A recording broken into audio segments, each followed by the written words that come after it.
Dear students, अस्सलाम वालेकुम रहमतुल्लाहि व बरकातहू।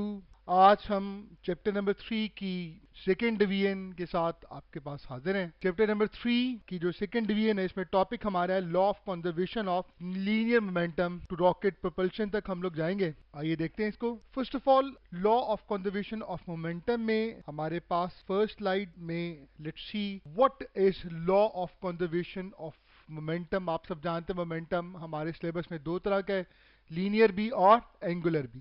एंगुलर को हम चैप्टर नंबर 5 में देखेंगे, लेकिन बहरहाल यहाँ पे मैं कुछ पॉइंट्स आपको कुछ दिखाऊंगा। अभी हम बात करें चैप्टर नंबर 3 के हवाले से, law of conservation of linear momentum. तो एक बात याद रखिएगा, फॉर एन आइसोलेटेड सिस्टम, इसका मतलब आइसोलेटेड सिस्टम के लिए याद रखिएगा कि एक आइसोलेटेड सिस्टम की हम लोग बात करेंगे जिसमें क्या होगा, the total momentum before the कुलियन जो होगा, it is always equal to the total momentum after the collision, which means that if we are having two particles, two masses, say this is m1 and this is m2, this one is moving in this direction with speed v1 and this one is moving in this direction with speed v2 and they collide over here और इनमें कुलियन होता। और अगर ऐसा हो कि ये एक आइसोलेटेड सिस्टम बनते हो, आइसोलेटेड सिस्टम किसको कहते हैं? a system on which no external force act, only interacting particles can apply force on each other। यानी एक ऐसा सिस्टम जिसमें जो इंटरएक्टिंग पार्टिकल्स हैं, जैसे यहाँ पे मैस m1 और m2, सिर्फ यही एक दूसरे पर फोर्स अप्लाई कर सकें, बाहर से कोई बैरूनी ताकत इन पर अमल ना कर सके, no external forces applied on them, तो इसे हम आइसोलेटेड सिस्टम कहते हैं। ये भी एंटीडेस के हवाले से एक पॉइंट है जिससे आप लोगों ने याद रखना है कि आइसोलेटेड सिस्टम कैसे पूछ सकता है वो आपसे। तो फिर अगर ऐसा होगा तो याद रखिएगा, तो फिर according to the law of conservation of linear momentum, total linear momentum before the collision must be equal to the total linear momentum after the collision. इसको अगर मैथमेटिकली राइट डाउन करूं तो मोमेंटम बेसिकली प्रोडक्ट होता है मास और velocity का, और अगर ये सेम रहेगा इसका मतलब product of mass and velocity it will be equal to constant. याद रखिएगा, फिजिक्स में जब भी दो चीजों का प्रोडक्ट सेम होगा यानी कांस्टेंट होगा, तो दोनों क्वांटिटीज आपस में इनवर्सली प्रोपोर्शनल होंगी, व्हिच मींस दैट कि अगर दो पार्टिकल्स आपस में कोलाइड करते हैं और मोमेंटम कंजर्व होता है, तो जिसका मास बड़ा होगा कुलियन के बाद उसकी वेलोसिटी कम हो जाएगी, और जिसका मास कम होगा उसकी वेलोसिटी कंपैरेटिवली ज्यादा होगी। लेकिन प्रोडक्ट दोनों के मैसेज और वेलोसिटीज का यानी मोमेंटम दोनों का जो बिफोर द कुलियन होगा वही आफ्टर द कुलियन रहेगा। तो आइए देखते हैं एक क्वेश्चन इस हवाले से। When a bullet is fired from the gun, हमने एक बुलेट को फायर किया गन से। फर्स्ट ऑप्शन है gun requires velocity is very small, gun की रिक्वायर्ड वेलोसिटी बहुत स्मॉल होती है, बिल्कुल सही है। आप अच्छी तरह से जानते हैं कि जब भी बुलेट को फायर किया जाता है गन से तो बुलेट फॉरवर्ड डायरेक्शन में जाती है, जितने मोमेंटम के साथ वो फॉरवर्ड जाती है उतने ही मोमेंटम से गन रिकॉइल बैक होती है, मगर मोमेंटम प्रोडक्ट है मास और वेलोसिटी का, और हम सब जानते हैं कि गन के लिए मास की वैल्यू ज्यादा होती है, तो कॉमन सेंस की बात है इसके लिए वेलोसिटी कम होगी, इन दोनों का प्रोडक्ट जो होगा इट विल रिमेन सेम। तो दिस इज समथिंग विच, तो फर्स्ट ऑप्शन बिल्कुल सही लग रही है हमें। लेकिन अब नेक्स्ट ऑप्शन भी देखते हैं, bullet being smaller in the mass has much greater velocity, बिल्कुल सही है, ये बात भी हमें यहीं से क्लियर हो रही है। Charlie, both have same momentum, क्या दोनों का मोमेंटम मुख्तलिफ होता है? जी नहीं, बिल्कुल सेम होता है, बट डायरेक्शन में ऑपरेट होता है। तो याद रखिएगा delta is the best option all of these. तो एक ही सवाल में हमने हर तरह से जाविया देखा कि कैसे कैसे हम देख सकते हैं इस चीज को। नेक्स्ट क्वेश्चन देखते हैं, a fighter plane chasing another opens fire, यानी हमारे पास एक फाइटर प्लेन है, वो सपोज करें इस डायरेक्शन में जा रहा है और यहां पे कोई प्लेन है जिसको वो चेज कर रहा है। अब अगर वो यहां से बुलेट उस पर फायर करता है तो कॉमन सेंस की बात है, जैसे भी अपने गन और बुलेट के हवाले से देखा रिकॉइल, तो इस पर बैकवर्ड एक फोर्स लगेगी, क्योंकि जितना मोमेंटम के साथ बुलेट्स फॉरवर्ड जाएंगी उतना ही मोमेंटम बैकवर्ड भी प्रोड्यूस होगा। कॉमन सेंस की बात है कि जेट की स्पीड क्या होगी, वो डिक्रीज कर जाएगी। So it's very simple, its speed will decrease, बिल्कुल सही है। इट्स स्पीड विल इंक्रीज, जी नहीं, इंक्रीज नहीं कर सकती, its speed will remain same. ये बीटा ऑप्शन कब होती? बीटा ऑप्शन तब होती अगर ये दूसरा वाला जेट इस पर बैकवर्ड क्या करता, फायर अगर ओपन करता, तो जितने मोमेंटम के साथ बुलेट इस तरफ आती उतने मोमेंटम से ये फॉरवर्ड मूव करता। तो अगर जो आगे वाला जो हमारे पास जेट जा रहा है, अगर उसके हवाले से पूछा जाता कि वो अगर if that open fire on this one, तो फिर क्या होता, फिर उसकी स्पीड इंक्रीज कर सकती थी। तो हमने ये भी देख लिया कि सेकंड ऑप्शन किसके लिए हो सकती है, इट्स स्पीड रिमेन सेम, ये बिल्कुल मुमकिन है। That means the best answer is alpha. Students, next हमारे पास आप सब जानते हैं बहुत फेमस टॉपिक, एफएससी में भी इसको बहुत अहमियत दी जाती है, एंटी टेस्ट में भी इसको देखा जाएगा, इलास्टिक एंड इन इलास्टिक कुलियन। मैंने कोशिश की है कि इलास्टिक और इन इलास्टिक कुलियन को डिफाइन आप लोगों के सामने इस तरह से करूं in the form of MCQs. तो पहला क्वेश्चन देखते हैं, ड्यूरिंग इलास्टिक कुलियन, इसका मतलब अगर हमारे पास एक ऑब्जेक्ट है जिसका मास सपोज m1 है and it is moving with speed v1, और वो जाके स्ट्राइक करता किसी मास m2 के साथ, और ये जो कुलियन जो है इफ दैट इज इलास्टिक कुलियन, तो फिर क्या क्या चीज कंजर्व होगी?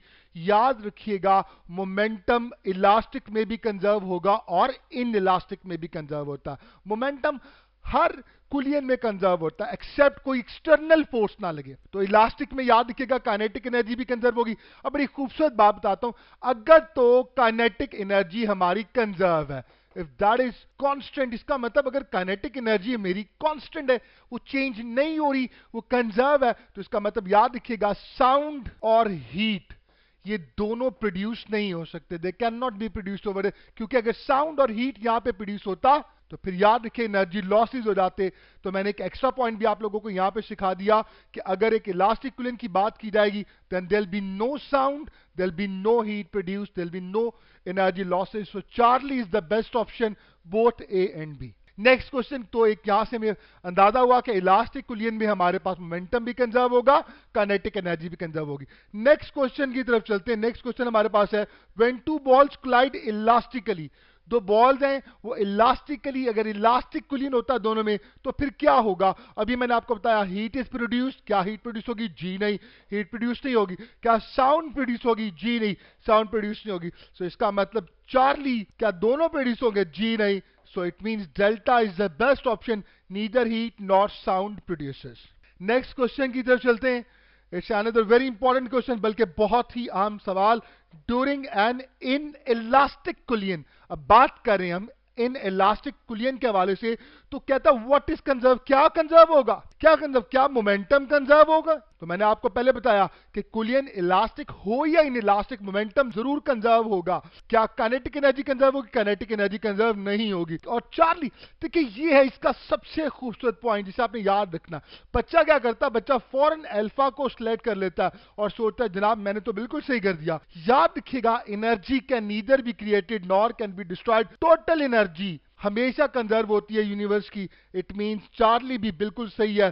तो हमारे पास बेस्ट ऑप्शन होगी alpha and beta, delta option is the best, जिसमें अल्फा और चार्ली जो हैं वो हमारे पास सारे के सारे मौजूद हैं। वेल स्टूडेंट्स, नेक्स्ट स्लाइड हमारे पास हमारा एक बहुत छोटा सा topic, elastic कुलियन in one dimension. ये जो हमारा मेरा आज का लेक्चर है, ये कहा जाए तो सबसे छोटी डिवीजन है, बहुत सिंपल, बहुत आसानी से इसमें बड़े सिंपल टॉपिक हमारे पास चल रहे हैं। Elastic कुलियन in one dimension, elastic कुलियन in one dimension की एग्जांपल अभी मैं आपके सामने रख चुका हूं कि सपोज करें we are having masses m1 which is moving with the speed v1, और we are having another mass which is m2 which is moving with the speed v2।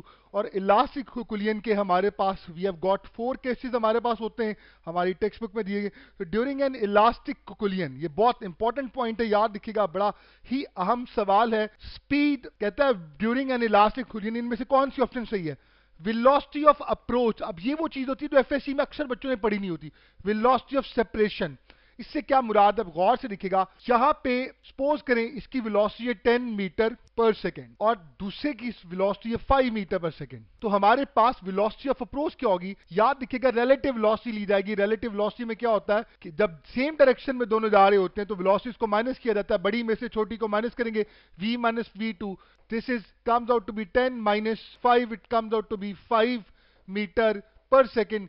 This is known as the relative velocity. इसको relative velocity या इसे हम लोग कहेंगे speed of approach. ये वो speed होगी जिसके साथ पहला जो मास होगा वो दूसरे मास को अप्रोच कर रहा होगा। इसको वेलोसिटी ऑफ अप्रोच कहते हैं। याद रखिएगा, जब भी कुलियन इलास्टिक होगा, अगर यहां पर हमारे पास एक इलास्टिक कुलियन हुआ है, तो याद रखिए टकराने के बाद जब कुलियन हो जाएगा, आप सब जानते हैं कि दोनों की स्पीड में चेंज आ जाता है। पहले की स्पीड v1 प्राइम बन जाती है, दूसरे की स्पीड v2 प्राइम बन जाती है। तब भी याद रखिएगा, अगर मैं v2 प्राइम में से v1 प्राइम को माइनस करूं, इसे वेलोसिटी ऑफ सेपरेशन कहते हैं। It must be always equal to v1 minus v2, which means that जब भी इलास्टिक कुलियन की बात की जाएगी तो speed of approach is always equal to speed of separation. So Charlie is the best answer, ये आपने याद रखना। अब बात कर लेते हैं buy one get one free की। दूसरा, during an inelastic collision. एक इन इलास्टिक कुलियन की अगर बात की जाए, मैंने अभी आपसे कहा था इन इलास्टिक कुलियन में हीट भी प्रोड्यूस होगी, साउंड भी प्रोड्यूस होगी, energy losses will take place. बच्चों, जब एनर्जी लॉसेस होंगे तो साफ सी बात है स्पीड ऑफ अप्रोच और स्पीड ऑफ सेपरेशन कभी बराबर नहीं हो सकते। बाद में स्पीड ओवरऑल डिक्रीज कर जानी चाहिए क्योंकि कुछ लॉसेस हो चुके हैं, विच means that speed of approach जो होगी it will be greater than speed of separation। ये बड़ी थी, this is smaller, so alpha is the best answer। Students, इसके बाद इलास्टिक कुलियन वन डायमेंशन के कुछ और क्वेश्चन हम लोग देखने जा रहे हैं। Next question, two balls of the same masses collide elastically. दो बॉल्स हैं, उनका मास बिल्कुल सेम है। हमारा फर्स्ट केस बनता, आप सब जानते हैं, हमारे पास इसमें जो रिलेशंस बुक में दिए हुए आपने उनको यूज करना है। क्या होगा अगर दोनों का मास सेम होगा, तो फिर they will simply interchange there velocities. का मतलब v1 प्राइम क्या हो जाएगी, v1 प्राइम वो हो जाएगी जो दूसरे ऑब्जेक्ट की पहले वाली वेलोसिटी थी, और दूसरे ऑब्जेक्ट की जो बाद वाली वेलोसिटी होगी पहले वाले ऑब्जेक्ट की पहली वेलोसिटी बन जाएगी। इसका मतलब both A and B is the best answer। So it was just a practice of the revision of the first special case of elastic collision one dimension की बात कर रहे थे। इसी तरह two balls collide elastically such that, अब ये उसका एक और केस आप जानते हैं कि अगर mass 1 बहुत बड़ा हो, it is very bigger, और mass 2 बहुत छोटा हो, लेकिन mass 2 जो है वो रेस्ट पर है। इसका मतलब v2 क्या है, 0।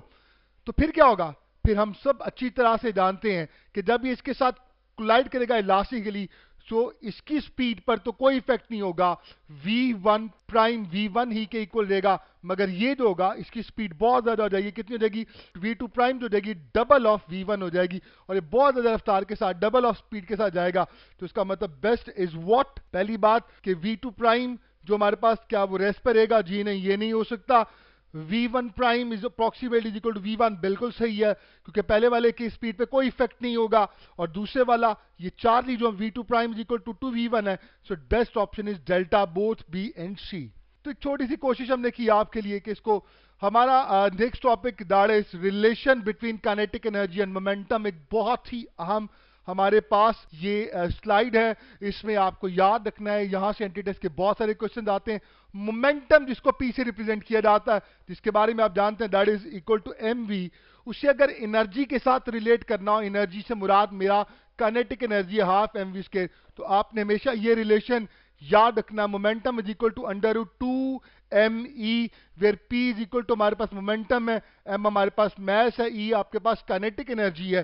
तो एक क्वेश्चन आइए देखते हैं। Two objects of the masses, दो ऑब्जेक्ट्स हैं जिनके masses are in a ratio 2:1। इसका मतलब हमें m1 डिवाइडेड बाय m2 की रेशो दी हुई है, that is 2:1, have kinetic energies in the ratio 1:2। तो हमें एनर्जीज की रेशो E1/E2 ये भी दी गई है। तो आपको क्या कह रहा है वो, what is he saying, what will be the ratio of linear momenta। Linear momenta की रेशियो क्या होगी, तो आप क्या करेंगे, इसे यूज करेंगे, p1 divided by p2 is equal to under root आ जाएगा 2m1 e1 divided by under root 2m2 e2 हमारे पास आ जाएगा।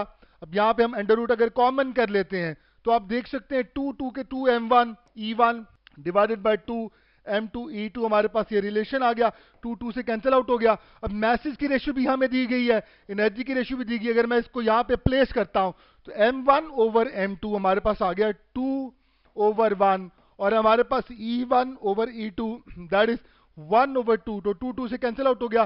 जब आपके पास आ गया 1 1/1, क्योंकि 1 का मतलब 1/1 लिखा जा सकता है। So best answer is β1। तो ये ऐसे क्वेश्चन आ जाते हैं। आइए कुछ और प्रैक्टिस देखते हैं नेक्स्ट स्लाइड में इसी टॉपिक के हवाले से। If two bodies, next question हमारे पास है, if two bodies of mass m1 and m2 have equal momentum, दोनों का मोमेंटम क्या है? अब मजे की बात ये मोमेंटम दोनों का सेम है, P1 is equal to P2। तो बताइए the ratio of their kinetic energies क्या होगी? तो आपने जब ये रिलेशन यूज किया होगा, अब वैल्यू प्लेस करेंगे 2m1 E1 is equal to under root 2m2 E2। हमने वैल्यूज प्लेस की, दोनों साइड का स्केयर लिया, स्केयर लेने के बाद 2 से कैंसिल आउट हो गया, तो आपके पास आ गया m1 E1 is equal to m2 E2। और अगर मैं यहां से देखूं तो E1 ओवर E2 मेरे पास बच्चों आ रहा है m2 divided by m1। So students हमारे पास बेस्ट ऑप्शन क्या होगी? That is Charlie m2 divided by m1। तो इस तरह से आप इसको कर सकते हैं। नेक्स्ट पे चलते हैं, हमारे पास next question which is very important question. Two bodies with masses ma and mb are moving with equal kinetic energies, दोनों की काइनेटिक एनर्जी इक्वल है। Their linear momenta are numerically in the ratio, इनके linear momentum की जो ratio है वो क्या होगी? अब काइनेटिक एनर्जी सेम है, तो इसका मतलब काइनेटिक एनर्जी, अगर मैं मोमेंटम को लिख रहा था P is equal to under root 2me, तो मैं यहां से अगर एनर्जी को मालूम करूं तो वो बनेगी P square is equal to 2me। Square लिया मैंने, दोनों साइड का अंडर रूट कैंसिल आउट हो गया, तो एनर्जी का रिलेशन मेरे पास आ गया P square over 2m।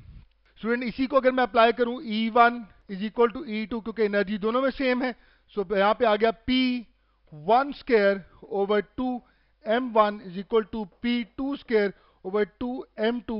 Student 2 से कैंसिल आउट हो गया, तो P1 ओवर P2 स्क्वायर मैंने कॉमन ले लिया, मैसेज वहां पे चले गए, तो m1 ओवर m2। और जब मैं इसका स्क्वायर खत्म करूंगा when I take the under root, तो आप देख सकते हैं हमारे पास आएगा under root m1 over m2। So it means हमारे पास Charlie is the best option. Students force due to water flow हमारा नेक्स्ट टॉपिक है। Force due to water flow आप अच्छी तरह से जानते हैं कि अगर हमारी बुक में इस टॉपिक को देखें तो we have got a wall, एक वॉल है जिस पर वाटर जाके स्ट्राइक करता है, वाटर का मास m है और इसकी वेलोसिटी v है, और t टाइम में जब स्ट्राइक करता है तो इस पर ऑपोजिट डायरेक्शन में एक फोर्स लगती है। Finally water is something somewhere over here, तो the force exerted by stream of water on the wall is, तो यहां पे हम बात कर रहे हैं कि स्ट्रीम ऑफ वाटर जो है वो वॉल पे कितनी फोर्स लगा रहा है। तो आप अच्छी तरह से जानते हैं कि यहां पर अगर मैं अल्फा की बात करूं, अगर मैं अल्फा को डिस्कस करूं, तो ये क्या चीज है? दिस इज बेसिकली, हमारे पास हम सब जानते हैं फोर्स का फॉर्मूला होता है rate of change of momentum. यकीनन जब स्ट्रीम ऑफ वाटर गया होगा वॉल पर, उसने एक फोर्स लगाई होगी। अगर मैं ये बात करूं कि ये वो फोर्स है जो कि wall as a reaction stream of water पे लगाती है, तो मैं पुट कर सकता हूं मैस, तो वही रहा वाटर का फाइनल वेलोसिटी, आपको मालूम है 0 हो चुकी थी, तो मैं चेंज इन मोमेंटम की बात कर रहा हूं, माइनस मैस शुरू वाली वेलोसिटी v थी डिवाइडेड बाय हमारे पास आ गया दैट इज t। मैं इसको राइट डाउन कर सकता हूं, तो जवाब आ गया माइनस mv ओवर t। अब ये कौन सी फोर्स है? ये वो फोर्स है जो कि वॉल लगा रही है स्ट्रीम ऑफ वाटर पर। तो अगर वॉल स्ट्रीम ऑफ वाटर पर जो फोर्स लगा रही है, जो रिएक्शन की वजह से नेगेटिव आ रहा है, तो जो फोर्स यानी स्ट्रीम ऑफ वाटर ने वॉल पे लगाई होगी, हमने force exerted by stream of water on wall निकालना है, तो यकीनन वो इसी के मैग्नीट्यूड के बराबर होगी मगर डायरेक्शन में ऑपोजिट होगी। सो इट मींस दैट हम लोग किसको सेलेक्ट करेंगे? Beta is the best option. Student एक और क्वेश्चन की तरफ, वाटर ऑफ मास, अब आपको मास दिया, अब ये मजे की बात है ये मास नहीं है, एंटीडेस में अक्सर ये क्वेश्चन आता है, इसको मैस वो बोल रहा होता है, ये मैस नहीं है। किलोग्राम पर सेकंड का मतलब क्या चीज है ये देखिएगा। ये जो अभी मैंने आपके लिए रिलेशन लिखा F is equal to minus M V over T, तो इसमें जो m ओवर t ये जो चीज है इसे हम कह सकते हैं the mass flowing per second flows out of a pipe and strikes the wall normally with a velocity of 10 meter per second and comes to rest। तो बच्चों बहुत आसान है, what we people will do, हम यही relation use करेंगे। हमारे पास force हमने कैलकुलेट करनी है, तो हमारे पास m ओवर t दिया हुआ है that is 6 multiplied by velocity क्या थी दैट वाज 10, तो इसका प्रोडक्ट ले लिया हमने 60 Newton. So we'll go for that. Charlie is the answer. तो एक ऐसी छोटी सी प्रैक्टिस हमने कर ली। वेल स्टूडेंट, लास्ट हमारे पास टॉपिक है रॉकेट प्रोपल्शन। रॉकेट प्रोपल्शन के बारे में आप लोग कुछ ज़्यादा नहीं है, बस इसको ज़्यादा आप बुक से रीड कर लें। इसके इंपॉर्टेंट पॉइंट्स को देखते हैं।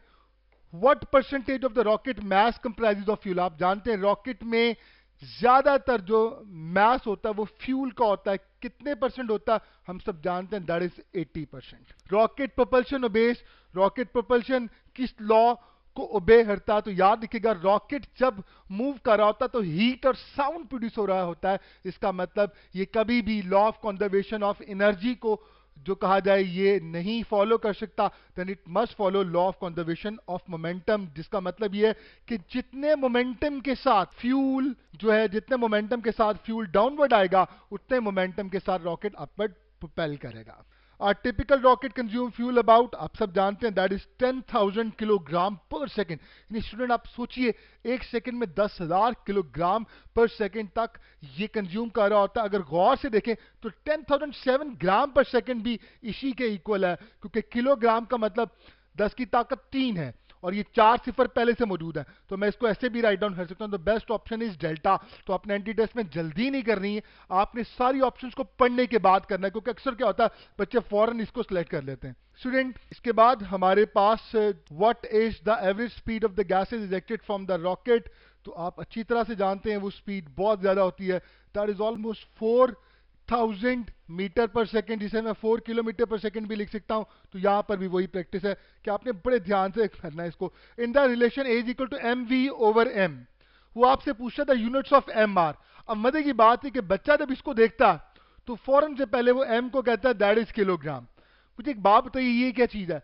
ये हमारे पास एक्सलेशन, इससे यूनिट होता है मीटर पर सेकेंड स्क्वायर, यानी मीटर पर सेकेंड का स्क्वायर। अगर मैं इसे मैस मान लूं, सपोज के इसे मैस मान लेता हूं, तो ये हमारे पास इसका यूनिट हो गया किलोग्राम, और वेलोसिटी का हमारे पास मीटर पर सेकंड है। और नीचे भी अगर मैस मान लूं किलोग्राम किलोग्राम किलोग्राम से कैंसिल आउट हो गया, तो ये तो हमारे पास इक्वेशन डायमेंशनली इनकंसिस्टेंट है। अक्सर एफएससी में होता है कि बच्चे ये समझ रहे होते हैं, बाद का टीचर भी समझ रहे होते हैं ये इक्वेशन डायमेंशनली इनकंसिस्टेंट है। बिल्कुल गलत, बिल्कुल गलत, ये डायमेंशनली बिल्कुल कंसिस्टेंट है। तो फिर क्या राज छुपा हुआ है, गौर से देखिएगा स्टूडेंट्स। अगर मैं इस मैस को का यूनिट पुट करूं किलोग्राम पर सेकेंड, और स्पीड का क्या है मीटर पर सेकेंड, नीचे वाला किलोग्राम ही है, तो किलोग्राम कैंसिल आउट हो जाएगा, तो हमारे पास आ जाएगा मीटर पर सेकेंड के। तो याद रखिएगा, जैसे अभी आपने मुझसे the force due to the water flow में देखा कि हमारे पास F इज इक्वल टू, वहां पे टर्म आती है M ओवर T। तो याद रखिएगा इसी तरह ये जो M है ये अकेला किलोग्राम पर सेकेंड है, that is the mass of the fuel पर सेकेंड। तो याद रखें इसका जो यूनिट होगा इट इज नॉट किलोग्राम, ये किलोग्राम नहीं होगा बल्कि किलोग्राम पर सेकेंड होगा। Student, a bullet is shot from a rifle. As a result, the rifle requires the kinetic energy of the rifle as compared to that of the bullet is। तो हमारे पास जो rifle की जो kinetic energy होगी as compare to that of the bullet is क्या होगी? बेटा अभी मैंने आप लोगों से ये बात की, शेयर किया कि अगर मोमेंटम दोनों का सेम, आप सब जानते हैं मोमेंटम सेम होगा, मगर मैं वैल्यूज प्लेस करूं तो मेरे पास आ जाएगा under root 2 m1 e1 is equal to under root 2 m2 e2। Square लिया, फाइनली हमारे पास रिलेशन आ गया e1 divided by e2 is equal to m2 over m1। अब जरा गौर से देखिएगा, ये एनर्जी अपने मास के साथ इन्वर्स है। इसका मतलब ये कि जब मोमेंटम कंजर्व होगा तो एनर्जी और मास का आपस में रिलेशन इनवर्स बनेगा, विच मींस दैट कि जिसका मास बड़ा होगा उसकी काइनेटिक एनर्जी कम होगी, विच मींस दैट याद रखें जब भी आप एक बुलेट को एक गन से फायर करते हैं तो दोनों का मोमेंटम तो सेम होता है, मगर क्या होता है जिसका मास बड़ा होता है उसकी काइनेटिक एनर्जी कम होती है, it means that is less. एक और क्वेश्चन की तरफ चलते हैं। How will it affect the kinetic energy of an object if its momentum is quadrupled? Quadrupled का मतलब क्या होता है? क्वाड्रपल्ड का मतलब ये होता है कि आप मोमेंटम को 4 टाइम्स कर रहे हो। तो आपने अभी कहा कि क्या होगा काइनेटिक एनर्जी पर, तो हमने रिलेशन देखा, एनर्जी का रिलेशन होता है पी स्क्वायर ओवर 2m। तो अगर मैं ब्रैकेट में मौजूद मोमेंटम को 4 टाइम्स कर दूंगा, इसका मतलब 4p स्केयर ओवर 2m आ जाएगा आपके पास, तो स्केयर 4 को 16 टाइम्स इंक्रीज कर देगा, तो beta is the answer, it will become 16 times. Students, thanks a lot, जज़ाकल्लाह। इंशाअल्लाह चैप्टर नंबर 3 की नेक्स्ट वीडियो के साथ बहुत जल्द हाजिर होंगे। अस्सलाम वालेकुम रहमतुल्लाह।